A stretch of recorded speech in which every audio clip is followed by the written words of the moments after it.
क्या डायनासोर्स को वापस लाया जा सकता है? क्योंकि हम सब ने जोरासिक पार्क मूवीज देखी and it makes you believe it कि शायद ऐसा कुछ हो सकता है। स्पीलबर्ग की जोरासिक पार्क फिल्म से इंस्पायर्ड ये आइडिया सालों से हमारी इमेजिनेशन का हिस्सा बन चुका है कि शायद हम डायनासोर्स को क्लोन या किसी तरह वापस इस धरती पे ला सकते हैं। 1990s में जब जोरासिक पार्क थिएटर्स में आई थी तब डायनासोर डीएनए को एक ऐसे मॉस्किटो से एक्सट्रैक्ट करने का कॉन्सेप्ट और भी ज्यादा पॉपुलर हुआ जो एम्बर में प्रिजर्व था। वैसे साइंटिस्ट इस प्रोसेस पे मूवी के आने से बहुत पहले से रिसर्च कर रहे थे, so it's not the movie जिसने ये आइडिया साइंटिस्ट को दिया। पैलियोंटोलॉजिस्ट डॉक्टर जैक हॉर्नर जो इस फिल्म के कंसल्टेंट थे और उन जैसे और भी एक्सपर्ट्स ने यह सवाल क्यूरियस होकर उठाया कि क्या ये फिक्शन कभी रियलिटी भी बन सकती है। तो मैं बता दूं कि इस आइडिया की फाउंडेशन कुछ एजम्पशंस पे बेस्ड थी कि डायनासोर डीएनए एम्बर में सर्वाइव कर सकता है, प्लस उसको सीक्वेंस और रिपेयर करके क्लोन किया जा सकता है या जेनेटिक इंजीनियरिंग से वापस लाइफ दी जा सकती है। फिल्म की स्टोरी टेलिंग इतनी पावरफुल थी कि इसने साइंटिफिक क्यूरियोसिटी के साथ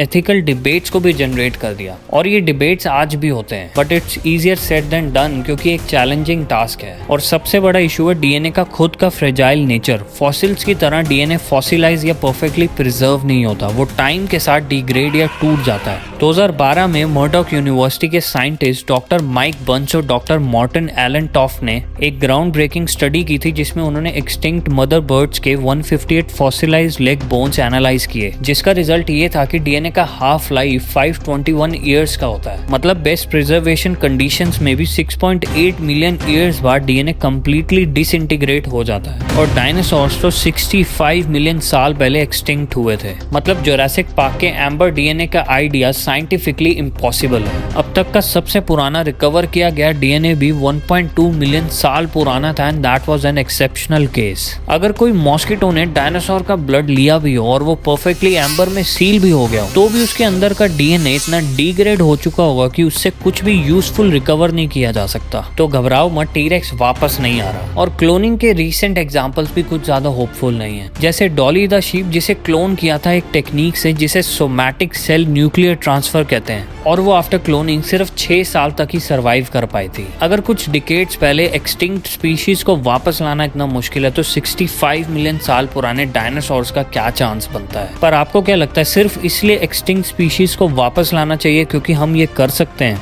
क्योंकि even cloning doesn't give us the original creature. Ancient DNA से डायनासोर्स को वापस लाना तो ऑलमोस्ट इम्पॉसिबल है, लेकिन इसका ये मतलब नहीं कि साइंस के पास इसका कोई और रास्ता नहीं।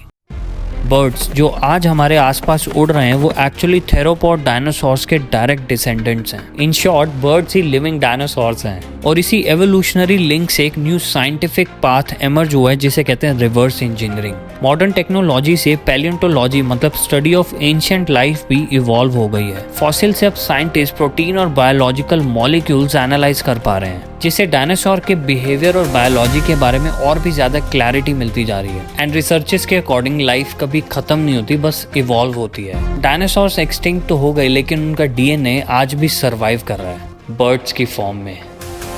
हम शायद थैंकफुली टी-रेक्स को वापस जिंदा ना कर पाए, लेकिन हमने लाइफ के एक डीपर अंडरस्टैंडिंग को डेफिनेटली अनलॉक किया है। ये रियलाइजेशन की डी एक्सटिंक्शन साइंटिफिकली इम्पॉसिबल है। ये हमें नेचर के लिमिट्स को समझने में हेल्प करता है। और वैसे भी डायनासोर्स को वापस लाने का मतलब है ह्यूमैनिटी को खतरे में डालना। ये टॉपिक डिस्कशंस करने के लिए, मूवी बनाने के लिए या यूट्यूब वीडियो तक बनाने के लिए ठीक है, इसके आगे इस पे कुछ भी नहीं होना चाहिए।